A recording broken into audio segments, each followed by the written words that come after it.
جب حضرت ابو سفری رضی اللہ عنہ سے ملاقات کے متمنی تھے، اور اس کے لیے پھر یہ نہیں فرمایا کہ وہ خود مدینہ آ کے آپ سے ملاقات کریں گے، بلکہ اس کے لیے حضرت عمر فاروق رضی اللہ عنہ نے مکہ مکرمہ کا سفر فرمایا۔ دوران خطبہ مکہ مکرمہ میں میرے حضرت عمر فاروق رضی اللہ عنہ نے اہل نجد کی طرف متوجہ ہو کر فرمایا کہ تم لوگ کیا اویس قرنی رضی اللہ عنہ کو جانتے ہو؟ اویس قرنی رضی اللہ عنہ کو جانتے ہو؟ انہوں نے تعارف فرمایا کہ ہاں وہ ایسے تو مسکرا دیا، کہا کہ ہم ان سے ملنا چاہتے ہیں، ان سے ملنا چاہتے ہیں۔ تو اہل قرن کو تو یہ تعجب ہوا ہوگا کہ ان سے ملنے کے لیے امیر المومنین کی طرف چلنا چاہتے ہیں، علی اور مرتضیٰ جانا چاہتے ہیں۔ تو یہ جو سفر ہے حضرت عمر فاروق رضی اللہ عنہ کا اور حضرت علی اور مرتضیٰ علیہ السلام کا، یہ سفر طریقت ہے اور اولیاء کی طرف میں سفر ہے۔ کیا ہے؟ اولیاء کی طرف میں سفر ہے۔ ایک تو اولیاء کی عظمت کو بیان فرما دیا میرے آقا نے صحابہ کرام کے اندر میں تمنا پیدا کرا دی کہ اولیاء کا یہ مقام ہے۔ دوسری بہت سی احادیث کے اندر بات ملتی ہے کہ صحابہ کرام تعجب فرما کرتے تھے۔ ایک مرتبہ میرے آقا نے ارشاد فرما دیا کہ قیامت کے میدان میں بعض لوگ وہ ہوں گے کہ جن کے چہرے چوتھی رات کی طرح سے چمکتے ہوئے ہوں گے، اور وہ انبیاء نہیں ہوں گے، شہداء نہیں ہوں گے۔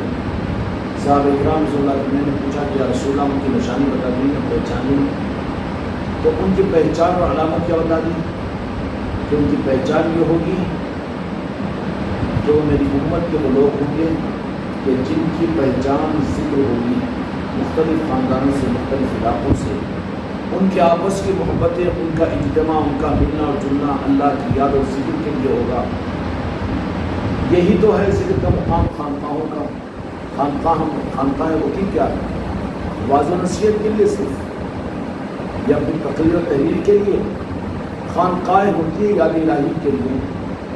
مسجد جیسے عبادت کے لیے مرکز ہے، خانقاہیں ذکر کا مرکز ہے۔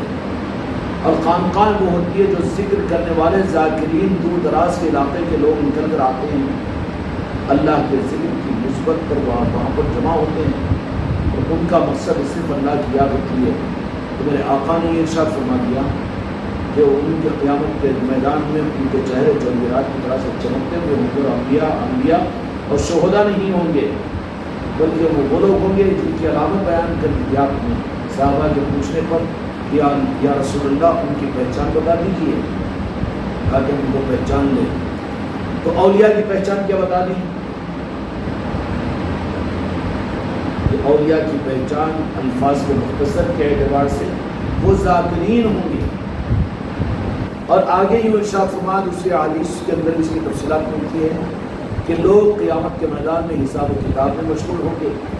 اللہ تبارک و تعالیٰ ان 14 رات کی طرح سے چمکتے ہوئے لوگوں کو جن پر لوگ حسرت کر رہے ہوں گے، انبیاء پوچھیں گے ایک دوسرے کو کون سے زمانے کی نبی ہے، تو ان سے کہا جائے گا کہ یہ نبی نہیں ہے بلکہ دو جہان کے مالک آقا کے امتی ہے۔ تو ان کی پہچان جیسے حضرت اویس قرنی رضی اللہ عنہ کی بیان فرمائی تھی، ویسے اس کے اندر اشارہ فرما دیا کہ اولیاء کی پہچان، ان کی پہچان کے لیے ان کا ذکر یاد الہی کا عمل ہوگا۔ ان کی پہچان جہاد القتال یا ان کی پہچان کوئی اور چیز کی نہیں ہوگی، بلکہ اولیاء کی پہچان ذکر کے نظام سے ہوگی۔ اسی طریقے سے تاریخ اسلام کے اندر میں مسجدوں کو عبادت کی جگہ بنائی گئی، لیکن خانقاہوں کو ذکر کی جگہ بنائی گئی۔ جو خانقاہ غریب بھی ہیں وہاں کے نظاموں میں، جیسے آپ نے جس مقصد کے لیے آپ نے بنایا ہے، اگر اس کا مقصد پورا نہ کیا جائے تو مقصد کی حق تلفی کرنے والے مجرموں میں شامل ہوں گے۔ اس لیے جو خانقاہیں ہیں ان خانقاہوں کے اندر میں اہل خانقاہ کو ذکر کے نظام قائم کرنے چاہیے، اور ان ذکر کے نظاموں کے لیے لوگوں کو موقع دیے جائے کہ وہ آئے، تناکیوں میں آئے، اجتماعی آئے، لوگوں کا آنے کا مزاج بنائیں، خانقاہوں کی طرف ان کے لیے راستوں کو کھولیں، ان کو لے کر پہنچے، ان کو جوڑے، یہ نظام سمجھائے کہ اہل خانقاہ کی ذمہ داری ہوتی ہے، اہل خانقاہ کی ذمہ داری ہوتی ہے۔ تو حضرت عمر فاروق اور حضرت علی المرتضیٰ علیہ السلام کی طرف توجہ ہوئے، فرمایا کہ تم لوگ ان سے ملاقات کرو گے، عمومی طور پر پہچان تو بتا دی، لیکن خاص طور پر دونوں کو فرمایا کہ وہ ان سے ملاقات کرو گے، اور ان کی یہ علامت ہے، یہ پہچان ہے، ان سے ملاقات تم کرو گے۔ تو ملاقات کرو گے کا مطلب یہ ہے کہ تم ان کو تلاش کرو گے، تم سفر کرو گے، ان کے پاس میں جائیں گے۔ تو گویا کہ اب حضرت اویس قرنی صحابی تو نہیں تھے، یا پھر یہ نہیں کہ حضرت عمر فاروق رضی اللہ تعالیٰ عنہ کا سفر، یہ جو سفر ہوا ہے بیت المقدس کی طرف میں ہوا یہ نہیں، یا کعبۃ اللہ کی طرف میں ہوا یہ نہیں، یا مدینہ المنورہ کی طرف میں ہوا، یہ عظمتوں والے مقامات ضرور ہیں، لیکن یہ جو سفر ہوا دونوں خلفاء راشدین کا، ایک طرف تو حکم مصطفیٰ تھا، وہ ذمہ داری تھی صحابہ کرام کو کہ تم ان سے ملاقات کرو گے اور سفر ہوگا تمہارا، اور انہوں نے صحابہ کرام نے سفر کیا، ایک تو اولیاء کی ملاقاتوں کے لیے، اولیاء کے آستانوں کے لیے، اولیاء جہاں پر رہتے ہیں، بد نصیبی سے بدعقیدوں نے بڑی شد و بد کے ساتھ امت کو یہ زہر کھول کر پلا دیا کہ بزرگوں کے آستانوں پر جانا منع کیا گیا ہے، اس معنی میں کہ حدیث بیان کی جاتی ہے جس کو غلط روپ سے پیش کیا جاتا ہے کہ کوئی سفر نہ کرے، جس کا مفہوم یہ ہے کہ سوائے بیت المقدس اور مسجد نبوی اور کعبۃ اللہ اس کے علاوہ کسی طرح میں سفر نہ کیا جائے۔ اس کا رخ تو یہ تھا کہ اس زمانے میں خطرات تھے کہ یہود و نصارہ کعبے اور مدینہ پاک کی اور بیت المقدس کی عظمت کو ختم کرنے کے لیے کوئی نئے اپنے ریڈی میڈ کعبے اور مسجد نبوی بیت المقدس کو قائم کرنے کی گنجائش نہ رہے، اور لوگوں کے رجحانات کی وجہ سے یہ چیز پیدا ہونے کا احتمال تھا، اس لیے میرے آقا نے فرما دیا کہ نہیں، کسی مسجد کا سفر ناجائز ہے، لیکن سوائے کعبۃ اللہ کے مسجد نبوی کے بیت المقدس کے، یہ ہے حدیث پاک۔ لیکن حدیث کا مقصد وہ نہیں ہے جس مقصد میں غلط تعبیر دی جاتی ہے۔ پہلی بات تو یہ ہے کہ اولیاء کے آستانوں پر جاتے ہیں، علم شریف کا قافلے کا سفر ہے، خانقاہ محمدی کا کل انشاءاللہ سفر شروع ہوگا، تو جانے والے شاہجہانی مسجد کا ارادہ کر کے نہیں جا رہے، اکبری مسجد کے سفر کے لیے نہیں جا رہے، یا اجمیر کی جامع مسجد کے لیے نہیں جا رہے، یا بستی نظام الدین کے بنگلے والی مسجد کے لیے نہیں جا رہے، یا دارالعلوم دیوبند کی وہ مسجد کو دیکھنے کے لیے نہیں جا رہے، سہارنپور کی جامع مسجد کو دیکھنے نہیں جا رہے، یا بریلی کی مسجد کو دیکھنے نہیں جا رہے، پھر کہاں جا رہے ہیں؟ سلطان حسین بری نواز کی چوکھٹ پر جا رہے ہیں، اولیاء کی محبت میں ولی کے پاس جا رہے ہیں۔ کیا علی اور اولاد علی کے ساتھ میں انعام ہوگا؟ اس لیے کہ ان چوکھٹوں پر حق ملتا ہے تو شیطان ہر زاویے سے ہر روپ کو ڈھال کر، ہر روپ میں آ کر حق سے امت کو روکنے کی کوشش کرے گا۔ اللہ تبارک و تعالیٰ اولیاء کے راستوں کے سفر کی اہمیت اور عظمت عطا فرمائے۔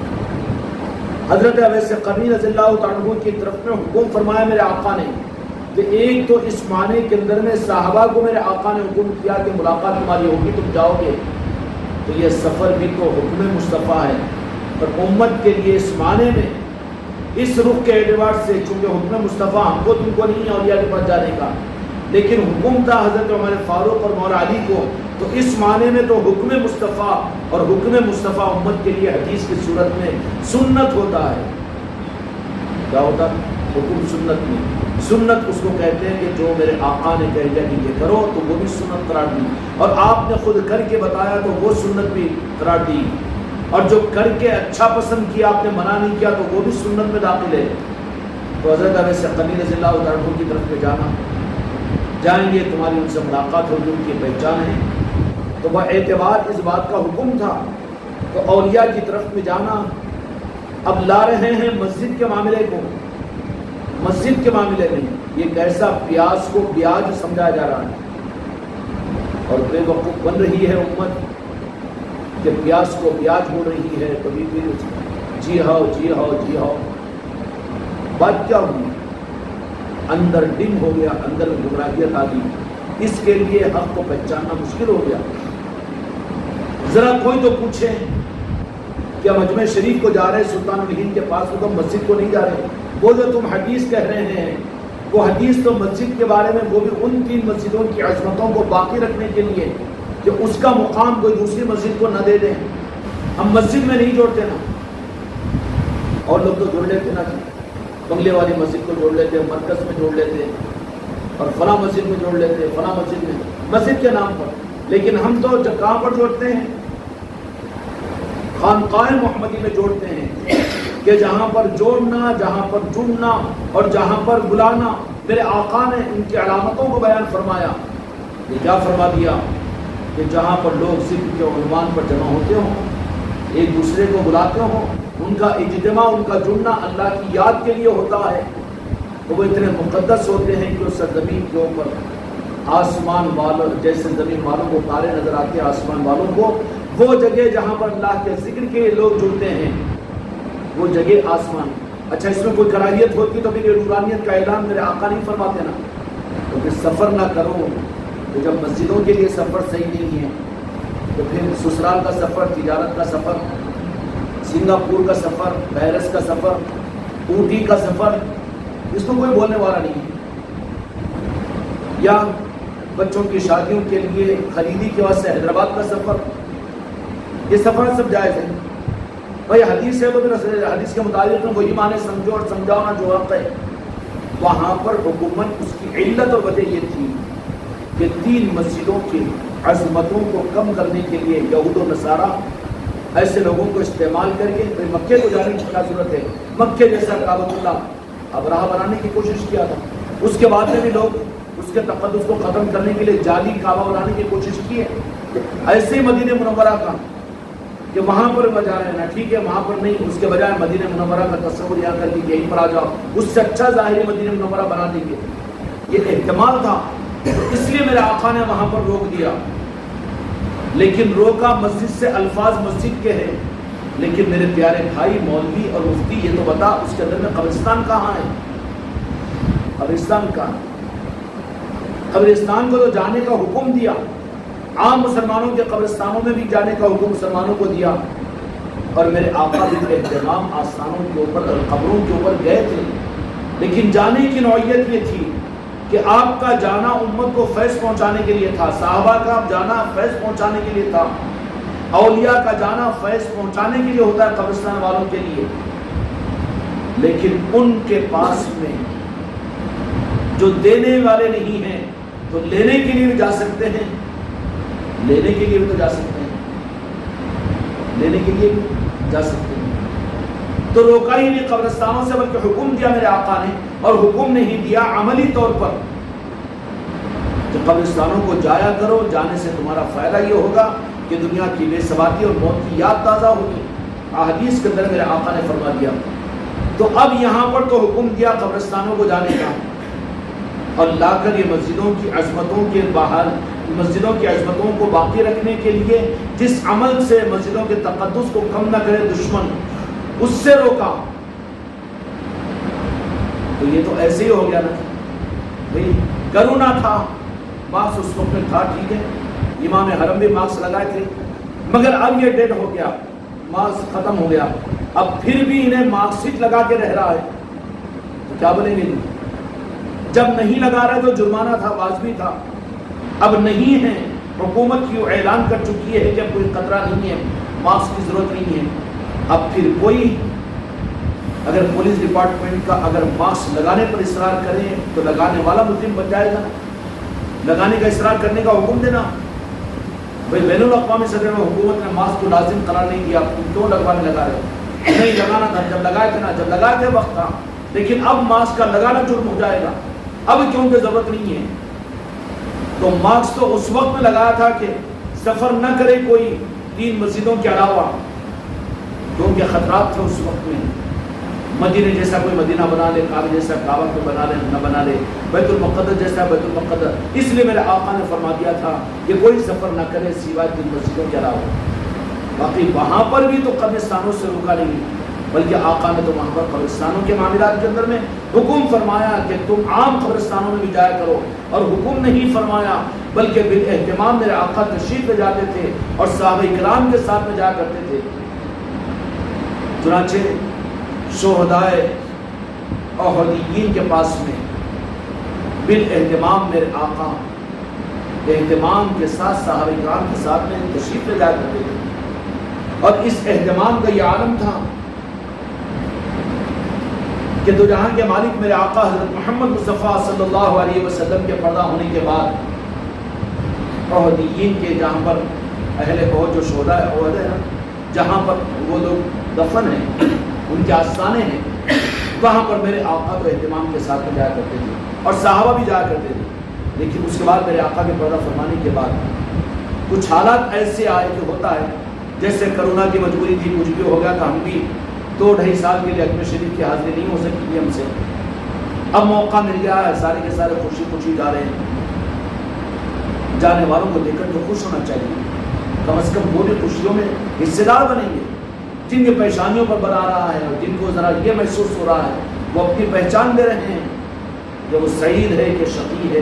اللہ تبارک و تعالیٰ امت کے لیے ان راہوں کو آسان فرمائیں۔ میرے آقا کے پردہ فرمانے کی وجہ سے اور حالات کے مدینے کے ہونے کی وجہ سے 2 سال تک نہیں جا سکے،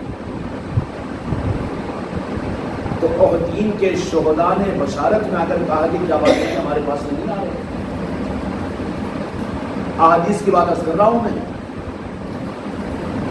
تو جب احساس ہوا، بیدار ہوئے، تو فوراً وہاں پر شہداء بدر کی بارگاہ میں ان کے آستانوں پر ان کی قبروں پر پہنچے اور اس کا اتنا اہتمام کیا کہ دو جہاں کے مالک کے پردہ فرمانے کے بعد بھی اماں جان عائشہ صدیقہ رضی اللہ تعالیٰ عنہا بھئی ہمارے لیے فتاوی عالمگیر بعد میں ہوگی، فتاوی رحمیہ بعد میں ہوگی، فتاوی رضویہ بعد میں ہوگی، لیکن اماں جان کا عمل تو ہمارے پاس فتووں میں سب سے بڑا فتویٰ ہے۔ یہ بھی اعتراض ہوتا ہے کہ خانقاہ محمدی والے عورتوں کے ساتھ بھی کیوں جاتے ہیں؟ ارے تم جاؤ فنکشن ہالوں کو، تم جاؤ شاپنگ مالوں کو، تم جاؤ او ٹی اور پی آر ایس کو، اور تم جاؤ حیدرآباد کی پکنک کو، تمہیں کوئی بولنے والا نہیں۔ اور یہاں پر ہم تو جاتے ہیں، جانتے ہیں شریعت کو، اپنی بچوں کی پورے پردے کی اور ساری شریعت کی رعایت کے ساتھ میں، اور تم اسی شریعت کے نام کے اوپر مسورات کی جماعتوں کو لے لے کر پوری دنیا میں گھومتے ہو، دنیا کے ملکوں میں تم جا رہے ہو، اور انہی مسورات اور بچیوں کو تم جمع کر کر کے بچیوں کے نام کے مدرسوں میں تعلیم دے رہے ہو، معلمین مرد حضرات سے تعلیم دلا رہے ہو، وہاں پہ تم کو اس بات کا خیال پیدا نہیں ہوتا؟ اناد ہے تو تمہیں اولیاء کے نظاموں کے ساتھ اور حق کے ساتھ میں کیوں؟ حق کے ساتھ میں اگر تم کو عداوت ہے اور حق کے نظام کے ساتھ تمہیں بیر ہے تو یہ تمہارے اندر کے کمینے پن کی دلالت ہے۔ اماں جان عائشہ صدیقہ رضی اللہ عنہا کا درمیان کے بیچارے سمتلے بھر نہیں کیا انہیں وہاں جانا، مگر وہ اولیاء کے پاس میں آدمیاں چل جانا، مستورات کو عورتوں کو کیوں لے جاتے ہیں؟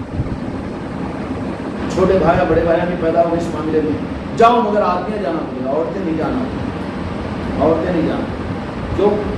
حج کو جاتے ہیں تو اب یہ تو کل کو یہ بھی بولیں گے حج کو بھی جاؤ، کیوں کہ وہاں پر جاتے ہیں تو وہاں بھی اب وہ زمانہ نہیں، بولے اب کیوں؟ اس واسطے کہ بس اب ان کو رکھو دارالعلوم میں، ان کو جاؤ 4 میں 1 جماعتیں بھیجو، ان کو معلمہ بناؤ، ان کو عالمہ بناؤ، ان کو حافظہ۔ اب حج کو خالی مرد جاؤ عورتیں مت جاؤ، چلے گا کیا؟ کیوں؟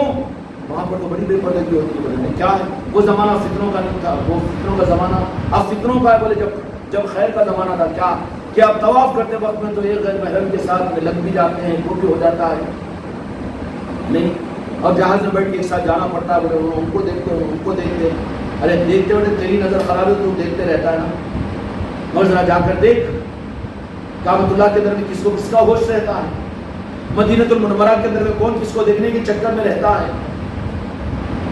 ارے تجھے احساس یہ ہو جائے کہ کیمرہ اگر دیکھ رہا ہے، اگر تو غلط نظر کرے گا تو اوباش گٹا وہاں پر اپنے آپ کو سنبھال لیتا ہے کہ اس بھی کہیں مجھے پکڑ نہ لے۔ 4 مینار پہ کیمرے بول کے معلوم ہوا تو اوباش گٹے بھی جا رہے کہ وہاں پر صرف کیمرے کے احساس پر۔ اور جہاں کا نظام بزرگوں کا اور اولیاء کا کہ جہاں پر خود کو یاد نہ رکھتے ہو وہاں پر کہتا ہے کہ نہیں اب معمول نہیں ہے نا جی، اب اس واسطے عورتوں کو نہیں لے جانا چاہیے نا جی۔ اگر موقع ملا تو پھر حج کے اوپر بھی تو بولنے کو کم نہیں کرے گا، لیکن کیوں وہاں بول نہیں سکتا اس واسطے کہ امت تجھے پھر بخشے گی نہیں، تجھے دجال قرار دے گی، کافر قرار دے گی، وہاں جرأت نہیں ہوتی، لیکن یہاں پر بول لیتا ہے کیا اولیاء کے پاس نہیں لے جانا جی عورتوں کو، تو پھر تو بھی تو بند کر یہ سب، ہر جگہ تو عورتیں سامنے، تو پیچھے گھومتے رہتا ہے، تجھے کوئی بولنے والا نہیں، اپنی نوجوان قرآنی لڑکیوں کو لے جا کر دارالعلوم کے اندر داخلہ دلا رہا ہے، اور تو اپنی عورتوں کو لے کر جماعتوں کے نام پر عنوان پر تو پوری دنیا میں گھوم رہا ہے، تو پھر یہ جب ناجائز ہے تو پھر وہ کیسے جائز ہے؟ اور ہمارے پاس میں عنوان اور دلیل ہے ہمارے پاس میں، کیوں کہ جو ہم کام کرتے ہیں ہم حق کی بنیاد پر کرتے ہیں تو کسی سے ڈرتے بھی نہیں ہیں، ہاں جو چھپانے والے ہوں گے وہ چھپاتے ہیں، اس کا مطلب نہیں ہے اب لوگ ہماری شدت سمجھو، بے وقوفی سمجھو، جہالت سمجھو، ہم کو ہمارے حال پر چھوڑ دو۔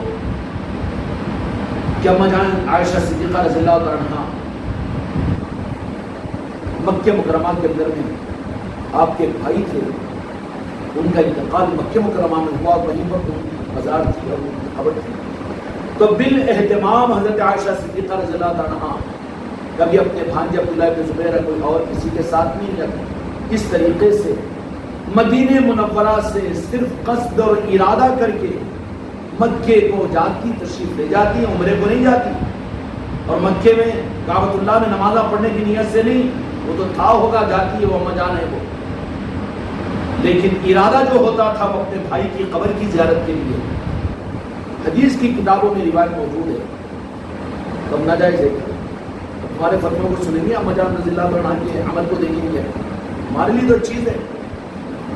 پھر عائشہ صدیقہ رضی اللہ عنہا کا وہ بھی کہ جنت البقیع میں شب برات کے وقت میں میرے آقا کو ڈھونڈتے ہوئے مسجد جنت البقیع میں چلے جانا، تو میرے آقا نہیں شرک ہو جاتا، یہ قبرستانوں میں عورتیں نہیں آنا، ناجائز ہے، ناجائز، کیسے ہاتھ اچکاتے اور کیسے رومالہ جھٹکتے، عورتوں کو لے جانا چاہیے قبرستان کے اندر میں، ارے جانا ہے کچھ حکمت کی وجہ سے روک دیا ان کو، ورنہ کون کہتا ہے نہ جانا جائز نہیں۔ عام قبرستانوں میں بھی عورتیں جا سکتی ہیں، لیکن مسئلے کے اعتبار سے اب حالات ایسے ہیں کہ نہ جانا اس کے قائل ہم ضرور ہے، مگر حرام نہیں قرار دے سکتے تھے، تو جب عام قبرستانوں کے اندر میں جا سکتی ہے عورتیں، ابھی انتظار کے جنازے کی عورتیں نہیں آتی تھی، پھر وہ اعلانہ کرنا نا، پھر فتوے بانٹنا نا، نہیں بانٹے بولے تو لڑکی پیچھے دیتا، انہیں چندے ہی نہیں دیتا پھر مدد سے، تو وہاں پر ناجائز ہونے کا فتوا دیا اور ہمارے پاس چندے پا رہے، دھندے کی فکر ہے تو سب کچھ برداشت۔ اللہ تعالیٰ دین کو صحیح رخ عطا فرمائے، ہم کو دنیا میں ظاہر فرمائے، وہ تو عام قبرستانوں کی بات ہے، عام قبرستانوں کی بات ہے، لیکن اولیاء کرام اولیاء ہیں، وہاں پر وہاں تو لینے کے لیے نہیں، ہم فاتحہ پڑھنے نہیں جاتے اولیاء کے پاس، ہم پڑھ کے بخشنے کو نہیں جاتے، ہم تو بھکاری بن کر لینے کے لیے جاتے ہیں۔ جہاں ملتا ہے آدھار کارڈ کے لیے عورت کو لے جاتا کہ نہیں لے جاتا؟ نہیں، گھر پہ منگانا ملتا ہے، بینک میں اکاؤنٹ اس کے نام کا، اس کے دستخط کے بغیر نہیں ہے تو پھر لے کے جاتا کہ نہیں لے جاتا؟ ناجائز نہیں ہوتا، بینک میں 10 آنکھیں دیکھیں گے، وہاں جا کے دستخط کریں گی، وہ ہاتھ میں وہ دستانے لیں، پھر وہ نظر پڑیں گی، وہ دینا فتوے وہاں پر۔ اب حیدرآباد کو جانا ہے تو بس کے اندر میں پرائیویٹ بس کر کے پوری جاتے جاتے اکیلا بس میں تو بٹھا کے لے جاتا ہے، وہاں پر گنجائش نکل جاتی، پھر یہیں پر پکڑ۔ اولیاء کے پاس میں ہمارے قافلے جو جاتے ہیں، ہم نے یہ تربیت نہیں کی اور ہماری یہ بنیاد نہیں ہے، بلکہ ہماری بچیاں، ہماری عورتیں جو جاتی ہیں پوری شریعت کی رعایت کے ساتھ، ہم اس عمل کو صرف شریعت میں غلط نہیں بلکہ شریعت میں روحانیت کا سفر قرار دیتے ہیں، اس لیے کہ یہ ثابت شدہ چیز ہے، جانے والے ہماری بچیاں ہوں کہ ہمارے بچے ہوں، ہم وہاں پر یہ سارے ثواب پہنچانے، گھر میں بیٹھ کے بھی پڑھ لیے تو ہو جاتا ہے کہ فاتحہ دے دیے، دیتے رہو نا بیٹھ کے گھر میں، کون روک رہا تم؟ دیتے کیا، الٹا کھاتے رہتے نا، حلوائی کی دکان پہ نانا جی کی فاتحہ چلتے رہتی پوری عمر، نہیں، اگر محبت کا تعلق ہے تو جب موقع ملا خود جائے گا نا جی وہاں، یا گھر میں بیٹھ کے فاتحہ جانا چاہیے، محبت کا اظہار کرنا چاہیے۔ تو مستقل 1500 سالہ تاریخ کے اندر یہ نظام رہا ہے کہ وہ اولیاء، صحابہ، متقدمین ان کے قبروں پر جا کر احتساب فیض کرتے تھے، اور یہ چیز میرے آقا کی شریعت میں نہیں، بلکہ ام صادقہ نے انبیاء اکرام علیہ السلام نے اپنی اولادوں کو نصیحت کی تھی. اب خود فیوزہ اڑیں گے نا کہ اگر وہ بات کر دوں تو. ہاں فرعون کے زمانے میں ایک جادوگر تھا جو مقابلے پر آنے والا تھا. تو اس کا باپ مرتے ہوئے، چونکہ وہ کاہن لوگ رہا کرتے تھے، کچھ آسمانی کتابوں کے ذریعے سے ان کے اندازے ہوا کرتے تھے، ان لوگوں کے ساتھ میں روحانی نظام تھے.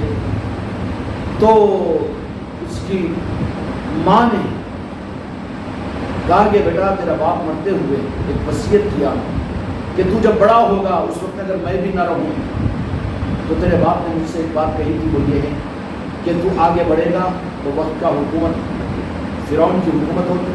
چونکہ فرعون ایک ہی نہیں ہے، وہ خاندان کا نام تھا فرعون.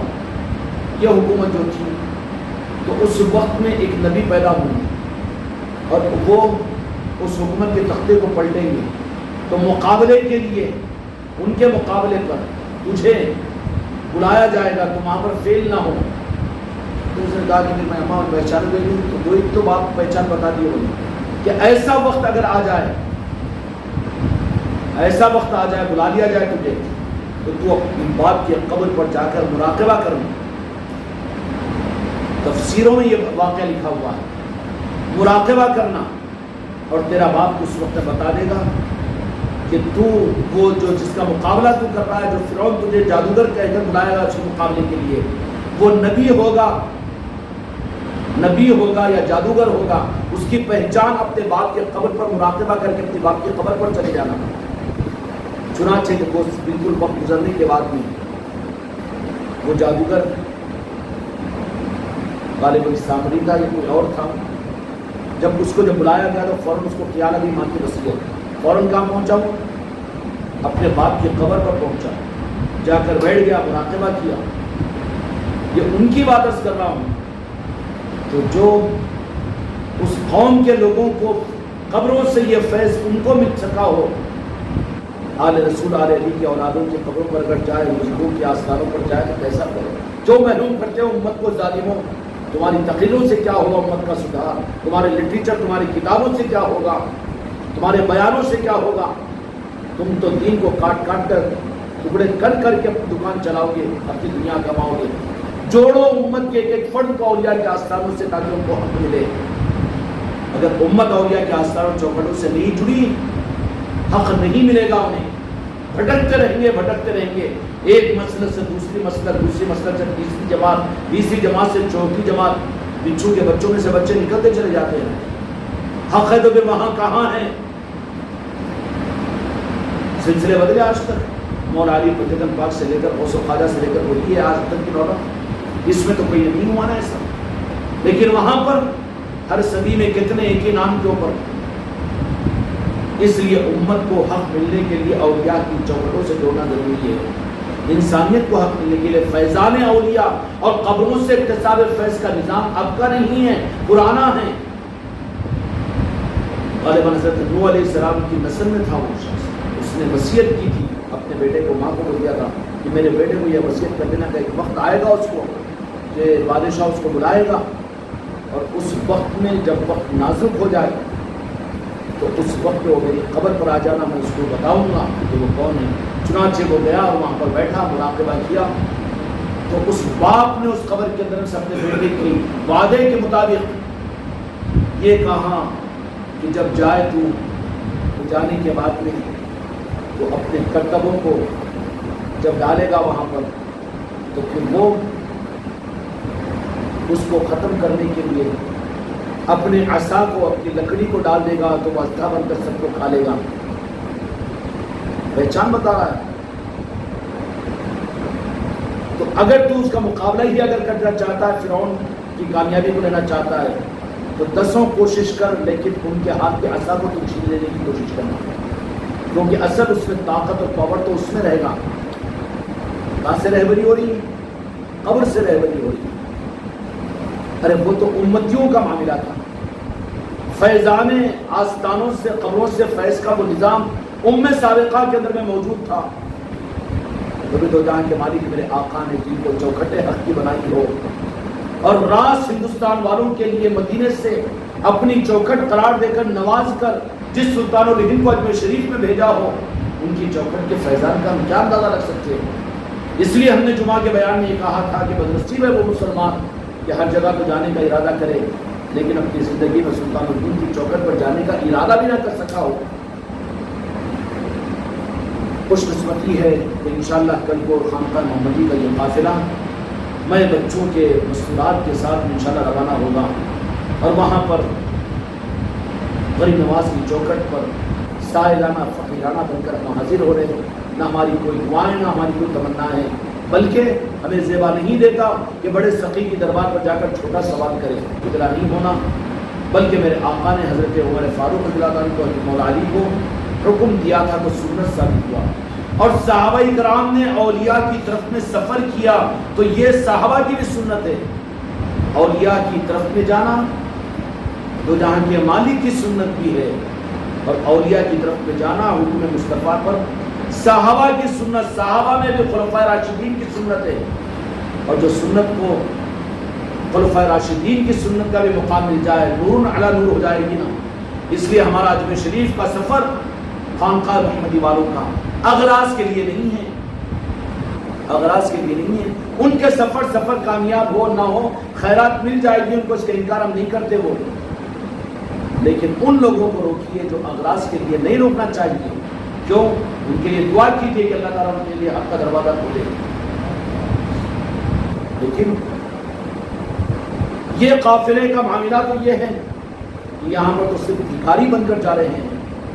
میرے بچوں، آپ کو جانے سے پہلے میں مبارکباد پیش کرنا چاہتا ہوں کہ اس نوعیت کا سفر سلطان الہند کی بارگاہ میں بڑے خوش نصیب ہے ایک ایک فرد، میرا ایک ایک مرید جو اس طرح کی سفر کی تیاریوں کے ساتھ میں کل کو بارگاہ غریب نواز کے اندر میں پہنچے گا، مسجد کی بات سنائے اور اس سے مطلب سمجھائے قبرستانوں کا، تو بتا رہا ہے بیاس، اور بتانے کی کوشش کر رہا ہے بیاج ہے جائز، بیاج ہے حرام، یہ چکر دینے والا ہے نا۔ حدیث بتاؤ تو صحیح بتاؤ، یہ ہم سوال کرتے ہیں تم سے، ہم کو حق ہے نہ کرنے کہ یہ ایک اعتراض کیا جاتا ہے کہ اتنی بڑی گنبد، اتنا بلند دروازہ سلطان الہند کا، بڑا کون چکتا نہ جائے تو مسجد رشیدیہ دارالدیوبند کے اندر ایسی کروڑوں اربوں سعودیہ والوں سے چندے لے کے بنائے سنگ مرمر کی، تو ہم کچھ بھی نہیں بولتے۔ اب یہ بزرگوں کے آستانے اتنے بڑے بڑے گئی کو، اتنی بڑی بڑی گنبدیں گئی کو، کیونکہ اللہ کے رسول صلی اللہ علیہ وسلم نے قیامت کی علامتوں میں بیان کیا ہے کہ مسجدیں بڑی پکی بنائی جائے گی، تو پھر تڑوانے لگانا پوری مسجدوں کو، بڑی بڑی مسجدیں بولنا ہو ترکی کے صدر کو کیوں اتنی بڑی مسجد بنوایا، تم کیوں بنائے مسجد رشیدیہ دارالدیوبند کے اندر اتنی بڑی مسجد، اور کیوں یہ قائم کرے مکہ مسجد کو اتنی بڑی، اور کیوں بنائے دہلی کی جامع مسجد کو اتنی بڑی بنا رہے تھے، وہاں پر بولنا چاہیے نا۔ اب مسجدوں کو پکی بنانے سے منع کیا تو اب یہ گنبدوں کے اوپر لاگڑ، ارے یہ کیا بیاج اور پیاج کا چکر ہے؟ آستانوں پر گنبد کے بنانے سے تمہارے فتووں کے اندر خود یہ بات موجود ہے کہ بعض قبریں وہ ہوتی ہیں کہ جن کو ایصال ثواب کیا جاتا ہے تو اس پر تو ان کی نشانیوں کو باقی مت رکھو عام قبرستانوں میں، لیکن جن قبروں سے، جن آستانوں سے، جن شخصیتوں کے مکانوں سے فیض ملتا ہے، ان کی پہچان کے لیے ان کے شاعر شان اس پہ عقبے بھی بنائے جا سکتے ہیں اور بڑی بڑی گنبدیں بھی بنائی جا سکتی ہے۔ بناتے نہیں ہیں۔ سلطان الہند تو ایسے ہیں کہ ان کے اس گنبد کو دیکھ کر تم کو تو نمونہ دیا جا رہا ہے کہ جیسے زمین کے اوپر مدینہ المنورہ کا گنبد ہے تو ہندوستان کے اوپر ان کے نور کے گنبد کی صورت میں سلطان الہند کا گنبد ہے۔ حقیقت میں تو ہے یہ، حقیقت میں ہے یہ کہ وہ گنبد ہے کہ جس کے دیکھ کر تمہاری نظریں کیوں چونک رہی ہے، بلکہ جس گنبد کو دیکھ کر فرشتے رش کرتے ہیں، فرشتے رش کرتے ہیں، وہ مقام جہاں پر فرشتوں کا نزول ہوتا ہے۔ تتنزل علیہم الملائکۃ لا تخافوا ولا تحزنوا نحن اولیاؤکم فی الحیاۃ الدنیا وفی الآخرہ۔ ارے دنیا میں بھی کتے اور دنیا کے بعد آخرت میں بھی، تو سلطان الہند اولیاء ہے کہ نہیں؟ تو حیات ظاہرہ میں بھی فرشتوں کے جمکٹوں میں رہے، خدا کی قسم اس سے زیادہ آج ان کا آستانے کے اوپر فرشتوں کی آمد اور روحانیت کا نظام ہوتا ہے۔ وہاں جانے والا محروم نہیں ہوتا. اس لیے مت روکو جانے والوں کو، بلکہ دعا کرواؤ کہ ہم کو بھی جانے کا وہاں پر موقع ملے. اس لیے کوئی دل کی کجی کے ساتھ میں نہیں سن دینا کہ جائز ہے کہ ناجائز ہے کہ جانا کہ نہیں جانا چاہیے. بالکل نہیں.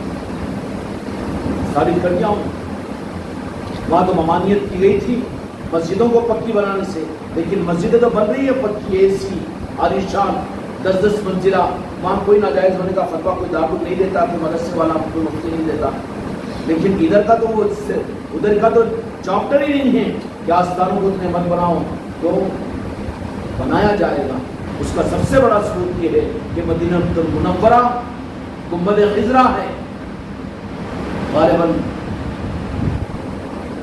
1932-1933 کی بات ہے.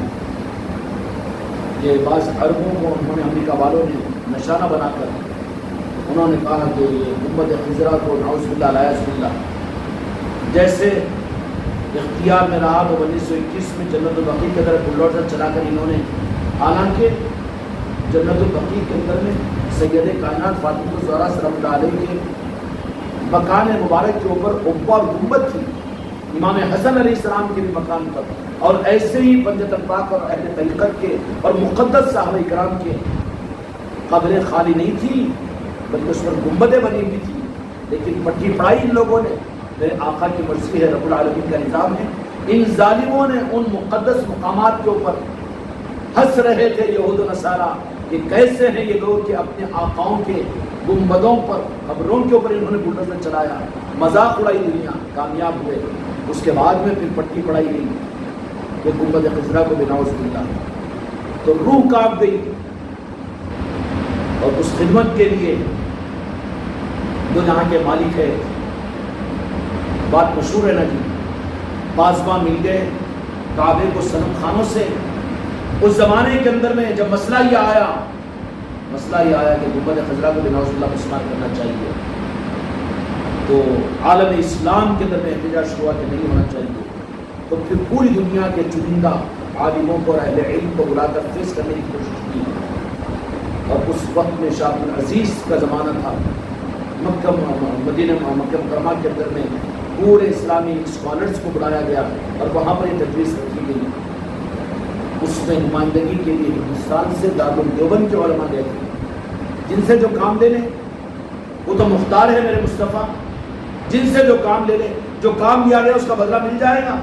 اس کا مطلب نہیں کہ کام لیا گیا تو بار بار اگر چوری بھی کرے تو پھر وہ سینہ زوری کریں گے. نہیں، کام لیا گیا اس کو. گنبد خضرا کی عظمت اور اہمیت کے اوپر اور اس گنبد کے اوپر اس کو نہیں ڈھایا جا سکتا. اس پر قرآن حدیث کے ذریعے سے دلائل دیے اور ہندوستان کے علماء کی ان خدمتوں کی وجہ سے وہ لاجواب ہوئے اور وہ ان کی ہمت اور قدم آگے نہیں بڑھ سکے. تو اس کو رکھا اس لیے کہ چاند ہے تو ساتھ میں تارے جڑے ہوئے رہیں گے دنیا کے اندر میں. اگر تم نے قریب کے تاروں کو، تو وہ تو حکمت کی ہوگی کہ اصل چاند خود مدینہ منورہ کا گنبد خضرا کی صورت میں موجود ہے. تو تم جنت البقیع کے تاروں کے اوپر کی حیثیت کو اگر ہٹا بھی دو تو خدا کی قسم جانے والے وہ تو خود اپنی نظروں سے اس نور کو حاصل کر لیں گے. فرق نہیں پڑتا، چاند تو موجود ہے، تاروں کو اگر چھپا دے تو کوئی بات نہیں. لیکن ان تاروں کو دنیا میں دکھانا ضرور تھا. اس کے لیے سلطان الہند کا آستانہ بنا، سلطان الہند غریب نواز کا آستانہ بنا، سابر پاک کا بنا ہے اور قیامت تک بنتے جائیں گے. یہ ان کا نظام ہے کا نظام. کیوں کہ پہچان دینا چاہتے ہیں کہ کون ہمارے حق کو پہچان دینا چاہتے ہیں. اس لیے جہاں پر آستانے بنے ہوئے ہیں اور جہاں پر جن مزاروں کے اوپر چادر رہتی ہے تم ہٹا نہیں سکتے نا. وہاں تم غلاف چڑھاتے ہو کعبے کے اوپر اور تم مدینے میں چڑھاتے ہو، تو پھر تم سے کنیکٹڈ ہے. تو تم رکانے کی بھی کوشش کرو تو وہاں کی چادروں کو نہیں رکا سکتے. تو چادر کا چڑھانا بھی یہ سنت کعبۃ اللہ ہے کہ تم نے پہلی ذی الحجہ کو کعبے کا غلاف چڑھایا کہ نہیں چڑھایا، اس کو تقدس اور عظمت کے ساتھ میں چوما کہ نہیں چوما، پورے سربراہان مملکت نے اس کا احترام کیا کہ نہیں کیا. کیوں کہ اسی کعبے کے ساتھ میں نسبت ملی. تو وہی نسبت کی بات ہوتی ہے. وہاں مدینے کا نور ہے. جس چادر کو غریب نواز کے چوکھٹ کی نسبت حاصل ہو جائے وہ نورانی اور منور ہوتی ہے. جو بھی اولیاء کی آستانوں کے ساتھ جس چادر کو نسبت مل جاتی ہے